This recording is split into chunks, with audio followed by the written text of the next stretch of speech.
Sige mga tao, may video ako ngayon tungkol kay Lily J. Napanood ko na ang mga video niya dati pero hindi ko naisip na mag-react kasi tingin ko manduloko siya. Hindi siya totoong nagbalik loob. Ginamit lang niya para kumita. May nagpadala ng video kaya kailangan kong panoorin. Naisip ko sige magre-react ako dito. Kasi kasing kaawa-awa lang din tulad ng dati. Tingnan mo siya. Tingnan mo siya. Mukha ba siyang Muslim sa'yo? Bakit may naniniwalang pinapayagan ng Islam ang mga lalaki abusuhin ang mga babae? Bakit ginagawa ng tao yon? Nagtataka ako. Paano nangyari yon? Islam ang pinaka nagpapalaya sa kababaihan na relihiyon. Sa lahat ng panahon. Isang tabi ang mga relihiyon. Ito ang pinaka mapagpalayang ideolohiya para sa kababaihan sa lahat ng panahon. Napapahiya ng Islam ang ikaapat na henerasyon ng feminismo. Kaya ano ba itong lahat ng propaganda laban sa Islam? Ayon kay Propeta Muhammad, mas mabuti pang mapako ng bakal ang ulo ng lalaki kaysa humawak siya ng babaeng hindi ipinahihintulot sa kanya. Sa tingin niyo ba, relihiyon ito na pumapayag saktan ang kababaihan? Ano palagay niyo? Bakit? Ano ang palagay ko? At una sa lahat, anong klaseng primitibo, medieval at barbarong propeta ang magre-rekomenda na ipako mo ang isang pako sa ulo mo? Ano ang ibig niyang sabihin sa pinahihintulutan? Sasabihin ko sa iyo kung anong ibig nilang sabihin sa legal. Pinahihintulutan ng pagkakaroon ng mga sex slave. Si Lily J ay magiging mahusay na alipin sa pakikipagtalik para sa mga unang pananakop ng mga Muslim. Sa totoo lang, hindi ako nag-eeksaherate. Bland siya, hindi ba? Ipapakita ko sa iyo ang isang bagay. Ipapakita ko sa iyo ang talatang ito mula sa Quran. Inaakit ni Muhammad ang iba pang mga jihadi na pumunta sa Imperyong Byzantine at sakupin ang kanilang mga babaeng bland. Quran Kabanata Siyam, talata 49. May ilan na nagsasabing, pagbigyan mo ako at huwag mo akong ilantad sa tukso, mga babaeng bland. Hindi ako ang nagsasabi nito. Ipapakita ko sa iyo ang wastong pagpapaliwanag ng mga eskular ng Islam. Nahulog na sila sa tukso at siyak na lalamunin ng impyerno ang mga di naniniwala. Sino ang mga taong yon? Isa sa kanilang nagsabi, pahintulutan mo akong manatili sa bahay at huwag mo akong tuksuhin. Kaya, bakit nagagalit si Muhammad tungkol sa isang lalaki na ayaw sumama sa digmaan? Kaya, si Ibn Qasir, isa sa pinakarespetadong Sunni. Scholar ng Sunni ay may ganito. Kailangan niyang sabihin ito. Yung lalaking nagsabing pakiusap, huwag mo akong tuksuhin, ay si Abu Wahab.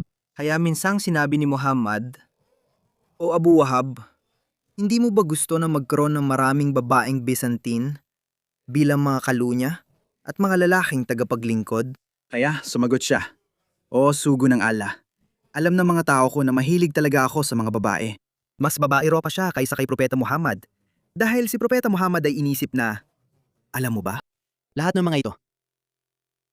Hindi pa nakakakita ng blonding babae ang mga barbarong Arabo. Kaya, hayaan mo kung tuksin sila sa pagsasabing, Hoy, makakakuha kayo ng maraming babae. Hindi lang kayamanan, hindi lang material na yaman, kundi pati na rin mga babae. Sinubukan ni Muhammad na tuksuhin siya. Pero sinabi nito, mahilig ako sa mga babae at natatakot ako na hindi ko mapigilan ang sarili kapag nakita ko ang mga babaeng Bizantino. Kaya pakiusap, huwag mo akong tuksuhin at hayaan mong huwag na lang akong sumama. Sa halip, tutulungan pa rin kita gamit ang aking kayamanan. Ang propeta ng Allah, pagpalain siya at bigyan ng kapayapaan, ay tumalikod at nagsabi, Pinapayagan kita, bagamat mabigat sa loob ko. Pagkatapos ay sinulat niya ang talata sa Quran na nagsasabing may ilan sa inyo na ayaw makipagdigma at gustong manatili sa bahay. Kaya, Lily J. Kaya kapag sinabi ni Lily J tungkol sa mga babaeng hindi pinahihintulot sa iyo, iyon ang ibig niyang sabihin. Kung may dumating sa tribo nyo at pinatay ang asawa mo, pwede ka nilang kuning legal na kalunya. Ulitin ko, hindi ko ito gawa-gawa. Tingnan mo ito. Tingnan mo ito. Ito ay Sahih Muslim, 1456D. Kumuha sila ng mga bihag mga babae noong araw ng atas na may mga asawa. Ibig sabihin, buhay pa ang mga asawa nila. Nilagyan nila ng mga kadena ang mga yon at natakot sila. Tingnan mo ito. Kahit ang mga karaniwang Arabo noon ay mas may malinaw na moralidad kaysa kay Muhammad. Kaya natakot sila makipagtalik sa kanila Nangipahayag ang talatang ito. At mga babaeng may asawa na, maliban sa mga pag-aari ng iyong kanang kamay. Sinabi ni Muhammad, "Oy, ayos lang yan. Ipinagbabawal sa iyo ang mga babaeng may asawa, maliban na lang kung sila ay nabihag sa digmaan bilang nasamsam sa digmaan." Iyan ang ibig sabihin ng Islam sa pinapahintulutan at ipinagbabawal. Si Lily J naman ay parang, ha? Bakit may mga taong nagsasalita ng masama tungkol sa Islam? Maraming karapatan ang binigay ng Islam sa mga babae, pero isantabi muna ang Quran at Hadith. Tingnan natin kung paano nga ba ang Islam, anong totoong nangyayari sa mundo. Paano tinitingnan ng mga Muslim ang mga babae? Sino pa bang makakapagpaliwanag kundi ang mga lalaking Muslim? Sinabi ko sa kanya, bawal siyang magtrabaho dahil may sariling opinyon. Pero buhay niya yon. Sinaktan ko siya. Pinayagan ko siyang umalis. Anong ibig mong sabihin na sinaktan mo siya? Sinaktan ko siya. ومين بيعطيك هذا الحق؟ Ang aking ama, ang aking mga kapatid na lalaki, ang aking ina, ang aking mga kamag-anak. Ito ang totoo, hindi nila ito tinuturing na mali. Kasi paano mo nga naman mapapatay ang tao? Hindi, wala akong ginawang mali. Sinabi ko sa kanya na aalis ako. Nagbibiro ka ba o seryoso ka? Seryoso ako. Sumpa, seryoso ako. Hindi ito nakakatawa. May karapatan siyang gawin ang gusto niya. Naalala mo bang tanong?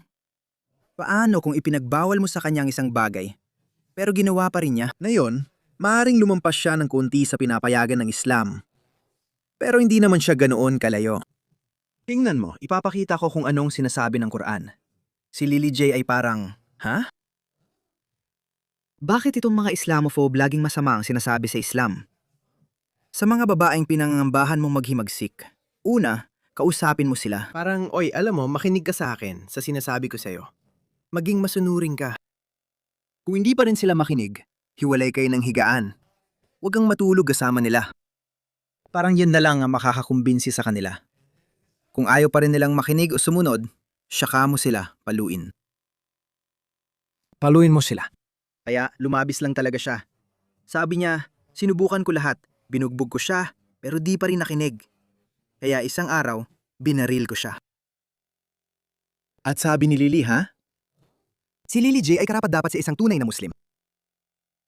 O isang mandirigma ng ISIS na kumuha ng maraming hindi Muslim na babae bilang mga aliping sexual na pinahihintulutan. Meron pa akong iba, tingnan mo ito. Sa totoo lang, alam mo, hindi ako nag-e-exagerate. Pakinggan mo ito. Pakinggan natin si Shabir Ali na nagsasalita tungkol sa sexual na pagkaalipin. Ayon sa klasikong batas Islamiko, kapag ang mga Muslim ay nakipagdigmaan sa mga hindi Muslim, Kung gayon si Lily J o ang kanyang pamilya, hindi sila mga Muslim. Kaya kung ang mga Muslim, bagong tribo, ay nakipagdigmaan sa dati niyang tribo, mga kapatid niyang babae at pinsan, mga blonding Caucasian, kung nakipagdigmaan sila sa dating mga tribo, kung nakipagdigmaan sila sa dating tribo, maaring mangyari ito. kung manalo ang mga Muslim sa digmaan, kukunin nila ang mga nasamsam. Ibig sabihin sina Lily J at mga kapatid niya. Lahat ng kagamitan na naiwan, mga espada, kalasag, sibat, palaso, pana, at lahat ng iyon, pati na rin ang mga tao. Kukunin nila ang mga tao bilang bilanggo, gaya ng maaring mangyari sa dulo ng digmaan. Pero noong mga panahong iyon, wala pang maayos na sistema ng kulungan para sa mga bihag ng digmaan. At ang mga bihag ay ginagawang mga alipin. At pagkatapos, ang mga babae ay kinukuha bilang mga bihag at inilalaan sa mga lalaking sundalo o ibinibenta sa hayagang pamilihan. Kung inilalaan sila sa isang lalaking sundalo, inaasahan na magkakaroon ng sexual na karapatan ng sundalo sa kanya. Si Lily J at ang mga kapatid mo, kukunin sila bilang mga sex slave. Pasensya na at inilalarawan ko ito ng malinaw dahil ang propaganda na ito ay parang hindi ko alam kung anong laman ng utak niya. Parang panluloko lang talaga. Oo, panluloko lang talaga. Hindi ko iniisip na tunay siyang naniniwala doon, pero hindi naman yun mahalaga. Wala akong pakialam sa nararamdaman niya. Ang mahalaga, gaano kababa ang mga taong ito? Paano mo ipagtatanggol ang ideolohiyang ito kung hindi ka naman na brainwash o ipinanganak dito? Kaya si Lily J ay magiging mahusay na sex slave ayon sa mga lalaking may balbas na ito, na lubos namang pinapayagan sa Islam.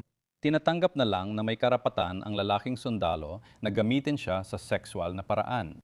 Pagkatapos, tingnan mo ito. At pagkatapos, ginagawa nila ang coitus interruptus. Huhugutin nila para hindi mabuntis dahil kapag nabuntis sila, kailangan nilang maghintay hanggang sa mga anak. Pagkatapos, kailangan nilang alagaan ng sanggol at hindi pwedeng paghiwalayin ng ina at anak. Kaya may ilang kondisyon at patakaran. Kaya noon, wala pa silang kondom o kontraseptibo. Kaya ang ginagawa nila ay huhugutin nila, ginagamit nila ang paraan ng paghugot na tinatawag na coitus interruptus. Kaya, heto ang mga Muslim na lumalapit kay Muhammad at sinasabi, "Alam mo, ayaw naming mabuntis sila. Ayaw naming alagaan ang bata. At saka, ayaw din naming bumaba ang halaga nila dahil, alam mo, kapag ang babae ay nagkaanak na, hindi na siya ganoon kahalaga sa pamilihan ng alipin, gaya ng nabanggit niya. Kaya, paulit-ulit lang nilang ginagahasa ang mga babae hanggat gusto nila. Kapag nagsawa na sila sa kanya, ibebenta nila siya o ibibigay o ireregalo sa ibang lalaki. Tumanggap kami ng mga Arabong bihag at nais namin ng mga babae. Ngunit naging mahirap para sa amin ang pagpipigil sa pakikipagtalik. Gusto naming gawin ang coitus interruptus para maiwasan silang mabuntis. Kaya nung plano namin gawin ang coitus interruptus, sinabi namin, paano natin ito gagawin nang hindi muna nagtatanong kay sugo ng ala na kasama natin? Tinanong namin siya at sinabi niya, mas mabuting wag ninyo itong gawin. Kung may kaluluwang itinakda hanggang sa araw ng muling pagkabuhay, mabubuhay ito. Sinabi niya mas mabuting wag gawin. Pero kung gagawin ninyo, wala siyang pakialam. Hindi niya ito ipinagbawal bilang haram. Maliban na lang kung may kinalaman ito sa pakikipagtalik sa kanya. Parang asawa siya, pero hindi lang siya malayang umalis. Bago mag-Islam si Lily J, hindi siya malayang makaalis, sabi ng mga pinsan niya. Samantalang sa normal na kalagayan, ang isang babae ay may sarili niyang katayuan bilang isang malayang tao. Kaya ayon sana ang tradisyonal na batas Islamiko, pero ang batas na yon mismo ay hindi papayag na ang mga Muslim ay basta-basta na lang lalabas sa labas ng konteksto ng labanan at basta na lang mga agaw. Parang mga grooming gang, kaya iyon ang punto niya. Hindi pwedeng basta simula ng pagkuha ng mga babae. Pero may mga butas sa batas na maaaring gamitin ng mga Muslim para sa kanilang kapakinabangan. Ipapakita ko sa iyo ng mabilis ang ilan pang mga video kung paano talaga tinatrato ng mga Muslim na lalaki ang mga babae sa Islam. Tingnan mo ito. Ganito tinatrato ang mga babae sa Islam. Ako si Zahra Sevilla Hase. Lumapit ako sa opisyal at serbisyong sibil para protektahan at ingatan ang aking mga anak mula sa kriminal na ito na si Adnan Alawi. Dahil hindi ito ang unang beses na nanakit siya, gusto pa niya akong patayin para pilitin ako mapakasal sa babaeng may trabaho. Umaasa ako na lahat ng makakatanggap ng aking mga lalawan ay papanig sa akin at sa aking mga anak. Kita mo kung paano siya sumuway sa kanya? Gusto niyang pakasalan ng babae mula Bahrain. May karapatan siyang bugbugin ng babaeng yon. Sinasabi yan sa Quran. Paluin mo sila. Kung hindi sila makinig sa'yo, paluin mo sila. Yun lang. May ilang modernong Muslim eskular na nagsasabing pwede silang paluin ng marahan, gaya ng gamit lang ang palito ng ngipin. Tama na, wala namang ganyang sinabi sa Quran. Kung paano sila paluin? Paluin sila. Nakakahiya naman yan. Hindi dapat pinapayagan yan. Pero si Lily J, pwede? Bakit lahat ay masama ang sinasabi tungkol sa Islam?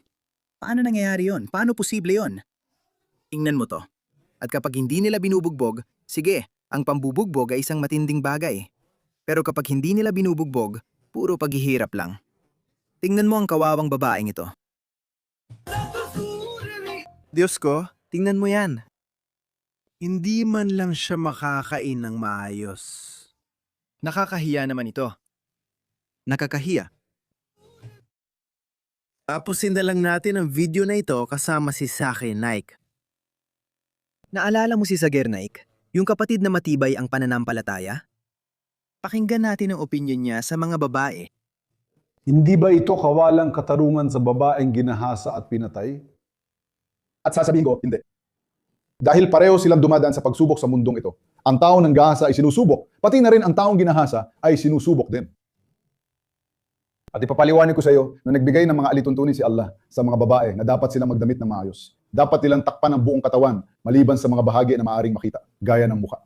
Ngayon, matapos ibigay ang mga gabay, kung ang babae ay hindi maayos ang damit at naging malaswa, na nagdulot na excitement sa iba at nauwi sa panggagahasa, sino ang sisisihin? Kasama rin ang babae sa sisi. Hindi ibig sabihin nito na may karapatan ang lalaki na manggahasa. Pero bukod sa lalaki na gumawa ng panggagahasa at pumatay, kasali rin ang babae na kailangan ding sumunod sa mga alituntunin ng Quran. Nagsuot ka ng maikling palda. Pasensya na, alam mo, ginawa ko. At muli, ito rin ay direktang galing sa Quran. Tingnan mo ito. Ang talatang ito sa Quran, Kabanata, 33 talata, 50. O propeta, utusan mong ibalot ng iyong mga asawa, mga anak na babae, at mga babaeng sumasampalataya ang bahagi ng kanilang panlabas na kasuotan sa kanilang sarili. Mas malamang na makilala silang mga Muslim at hindi sila gagambalain. Dito nanggagaling ang lohika ni Zakanaik. Hindi mo pwedeng sabihin siya lang ang dapat sisihin.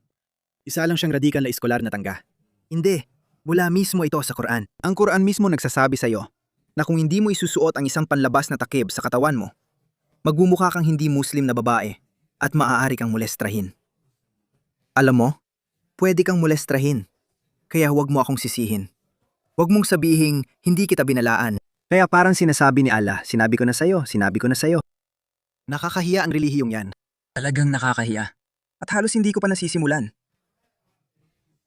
Sige, hindi ko nakadalasang pinabubulaanan ng Islam. Pero halatang lumalala na ang propaganda na to. Kaya naisip kong gumawa ng video tungkol dyan. Pero ito, si Lily J, nakakahiya ka. Makipag-usap ka ng may saysay sa isang tao. Umalis ka muna sa mga 20 segundong propaganda video mo sa TikTok at magsuot ka ng hijab. Sa totoo lang, magsuot ka ng jilbab. Kung hindi, baka mabiktima ka ng pangmolestya. Hindi mula sa amin, kundi mula sa ibang Muslim.